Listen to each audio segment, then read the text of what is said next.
Welcome to my channel आपकी advocate Aparna. आज हम मनी से संबंधित, पैसे से संबंधित होने वाले ऑनलाइन फ्रॉड के बारे में बात करेंगे।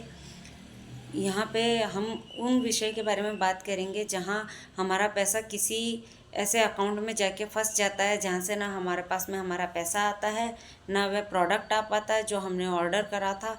या फिर शेयर मार्केटिंग की बात करें तो शेयर मार्केटिंग में भी हम लोग अपना 5,000 रुपये लगा के 10,000 होने के सपने देखते हैं। जब वह 10,000 हो जाते हैं तो हम उसे 20,000 करना चाहते हैं, लेकिन वहाँ आपको अमाउंट बढ़ता हुआ तो शो होता है, लेकिन अमाउंट बढ़ने के बाद में जब आप उसको निकालने जाते हैं तो वहाँ से आपको ब्लॉक कर दिया जाता है और आपका मूलधन भी चला जाता है।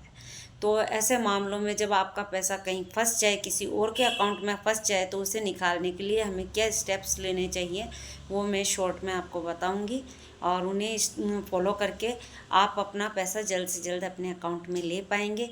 और इसके लिए आपको वकील करने की भी आवश्यकता नहीं होती है, आप अपने स्तर पे भी अपना पैसा निकलवा सकते हैं। स्टेप नंबर 1 होता है 1930 पर आपको फ़ोन करना होता है। फ़ोन करके आपको सूचना देनी होती है। वो साइबर सेल का नंबर होता है जो साइबर दोस्त के नाम से आपके फ़ोन पर एक टेक्स्ट मैसेज सेंड करता है कि आपका जो दी हुई रिपोर्ट है उसका ये नंबर है। जब वो नंबर आपको मिल जाए स्टेप 1 में, तो वह टेक्स्ट मैसेज लेके स्टेप 2 के लिए आपको नज़दीकी साइबर सेल वाले पुलिस स्टेशन में जाना होता है। जब आप नज़दीकी पुलिस स्टेशन में जाते हैं, जो साइबर सेल का पुलिस स्टेशन होता है, वहाँ वह टेक्स्ट मैसेज आप उन पुलिस स्टेशन में जो भी कंसर्निंग अथॉरिटी है उनको दिखाते हैं, तो वह आपकी एक रिपोर्ट वो वापस से लिखते हैं और उस रिपोर्ट में आपके पैन कार्ड, आधार कार्ड जैसी कुछ फॉर्मेलिटीज़ लेते हैं, और वो बैंक डायरी, जिस बैंक अकाउंट से आपने पैसा स्विच करा था, वो वाला पूरा आपका जो पेपर होता है उस बैंक डायरी का, उसका पूरा फोटोकॉपी उसके अंदर वो लगाते हैं। उसके बाद में उस बैंक अकाउंट को वो फ्रीज कर देते हैं जहाँ पे आपने पैसा दिया था और आपका पैसा फंस चुका है। उसको फ्रीज करने के बाद में जब वह एफआईआर पूरी बन जाती है तो उस एफआईआर की एक कॉपी आपको दे दी जाती है। फिर स्टेप नंबर 3 आता है जहां आपको कोर्ट में जाना होता है। अब आप किस कोर्ट में जाएंगे? कोर्ट उसी एफआईआर में मेंशन करी हुई होती है कि आपको किस कोर्ट में जाकर अपनी एप्लीकेशन लगानी है। अब इसमें एक और बात आती है कि एप्लीकेशन कैसे हम लगाएं।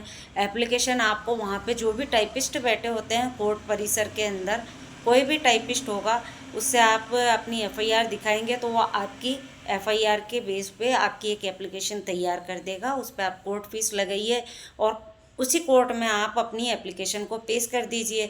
जब आप पेश कर देंगे तो कोर्ट में कोर्ट रीडर होता है, वो आपको 2 दिन की एक तारीख देगा। उस तारीख पे आपको वापस से उस कोर्ट में जाना होगा। उस कोर्ट में जब आप जाएंगे तब तक आपकी जो फाइल है पुलिस स्टेशन से मंगा ली जाएगी कोर्ट के द्वारा, और फिर आपको अपने स्टेटमेंट कोर्ट के सामने प्रस्तुत करने होंगे कि आपके साथ में क्या क्या हुआ था।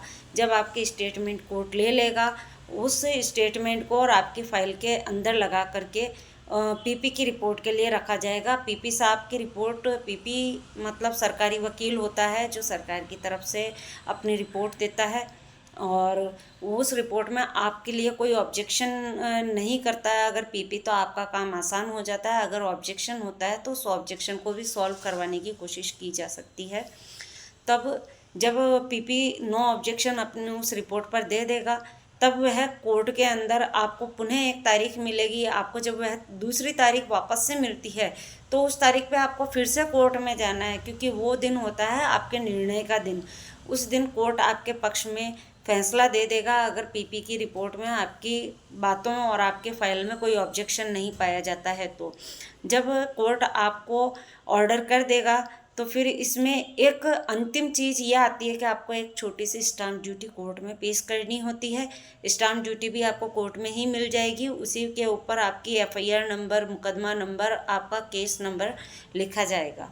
ये सब होने के बाद में जब वह स्टाम्प आप कोर्ट में पेश कर देंगे तो वह आपको एक ऑर्डर की कॉपी देंगे। उस ऑर्डर की कॉपी ले जा करके आपको सेम साइबर सेल वाले पुलिस स्टेशन में जमा करवानी होगी। जैसे ही आप वह ऑर्डर की copy police station, cyber cell police station में देंगे, वह तुरंत प्रभाव से उस अकाउंट में जहां आपका पैसा फंस गया था उनको एक ईमेल करेंगे, उस बैंक में एक ईमेल करेंगे कि ये ऑर्डर आया है और अब इसमें जो भी पैसा है वो पैसा जो पार्टी है जैसे कि आप हैं तो आपको वो पैसा दिलवा दिया जाए, ऐसा करके। और वह एक ईमेल कर देंगे, 2-3 दिन के अंदर वह पैसा आपके अकाउंट में आ जाएगा। अगर उस अकाउंट में पैसा होगा तो आपके अकाउंट में पैसा आ जाएगा। इसीलिए मैंने कहा था कि आप जितना जल्दी ये सारे स्टेप्स फॉलो करेंगे उतना जल्दी आपका अकाउंट में पैसा आएगा। अगर आप देर करेंगे तो उस अकाउंट से सारा पैसा फ्रॉडस्टर निकाल लेंगे और आपका पैसा आपके पास नहीं आ पाएगा। तो आप इन सारे स्टेप्स को फॉलो करिए, अपना पैसा बचाइए।